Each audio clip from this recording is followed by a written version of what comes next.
76મો one મહોત્સવ અને વૃક્ષારોપણ કાર્યક્રમ યોજાયો। ધારાસભ્ય, રાજકીય મહાનુભાવો અને વન વિભાગના અધિકારીઓ ઉપસ્થિત રહ્યા હતા તથા મહેમાનોના સન્માન કરવામાં આવ્યા।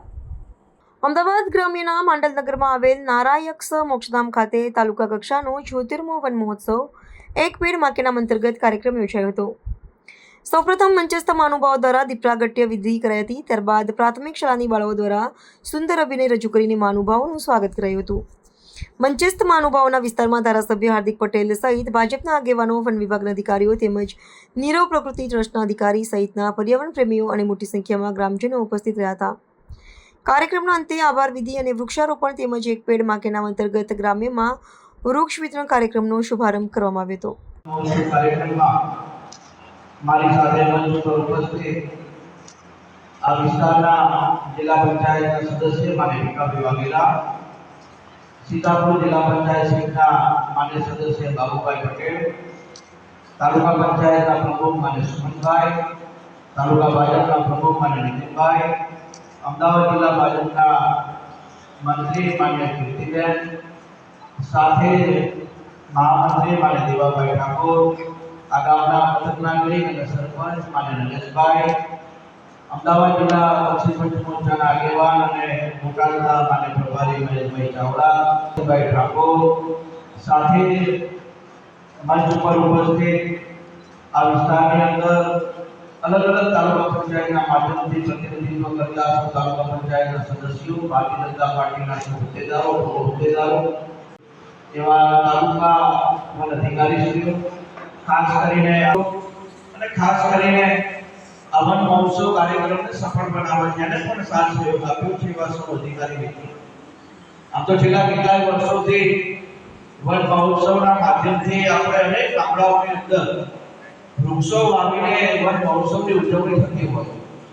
આ વર્ષે દેશના પ્રધાનમંત્રી શ્રીમાન નરેન્દ્રભાઈ મોદી સાહેબે એક પેડ માં કે નામ કાર્યક્રમના માધ્યમથી અનેક વૃક્ષો અનેક ગામડાઓની અંદર મોટા પ્રમાણમાં વાવવાનું આયોજન થયું। તમે બધા જાણીએ છીએ કે પર્યાવરણનું જતન એ આપણા સૌના જીવનમાં ખૂબ મહત્વનો વિષય છે, પ્રતિદિન વધતો જાય।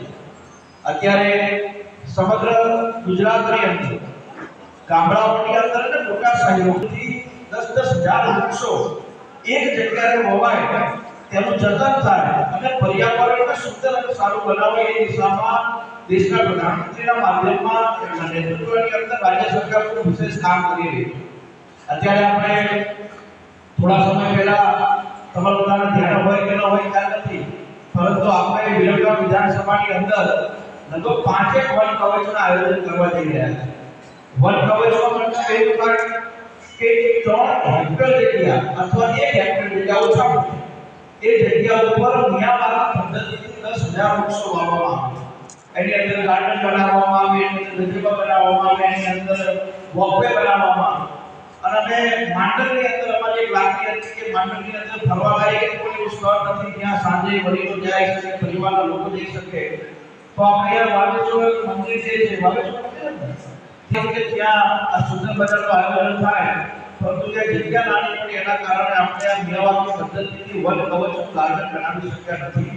પણ હવે સરપંચને કીધું છે કે જો માંડલની અંદર આપણને 2 હેક્ટર જગ્યા મળે તો એની અંદર આપણે નિયામક પદ્ધતિથી 10,000 વૃક્ષો વાવીને સાંજે માંડલ ગામના વડીલો, બાળકો કે પરિવારની સાથે કોઈને હરવું ફરવું હોય તો માંડલની અંદર એક સુંદર આપણને ગાર્ડન વ્યવસ્થિત સાથે મળી શકે એ પ્રકારની વ્યવસ્થા માંડલની અંદર થઈ શકે।